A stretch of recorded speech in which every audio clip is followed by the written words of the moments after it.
American सदर Trump की भरपूर मुखालफत के बावजूद ज़ोहरान ममदानी न्यूयॉर्क सिटी के पहले मुस्लिम मेयर मुंतखब हो गए हैं। ज़ोहरान ममदानी ने जो वोट हासिल किए 4,86,741, जबकि उनके मदे मुकाबिल आज़ाद उम्मीदवार एंड्रयू कुओमो ने 3,96,000 कुछ वोट हासिल किए और यूं ज़ोहरान ममदानी न्यूयॉर्क सिटी के पहले मुस्लिम मेयर मुंतखब हो गए हैं।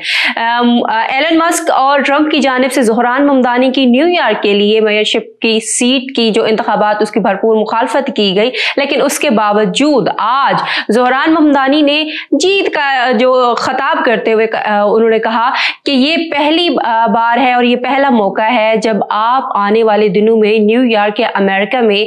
मुस्लिम इस्लाम फोबिया के नाम पे आप वोट हासिल नहीं कर सकेंगे। ये एक नया ज़माना है जिसने लोगों को आज़ादी दी है और जो लोग मेरे साथ मौजूद रहे इस कैंपेन में उनका मैं भरपूर शुक्रिया अदा करता हूं। और इसमें उन्होंने ऐलान भी किया कि वो 1 जनवरी को मेयर के लिए जो है वो हल्फ उठाएंगे और यूं 2001 के बाद ये सबसे ज्यादा टर्न आउट था और इसी टर्न आउट जो बाहर आया तो इसी ने ज़ोहरान ममदानी को जो है वो न्यूयॉर्क सिटी का पहला मुस्लिम मेयर मुंतखब कराया। ज़ोहरान ममदानी ने जब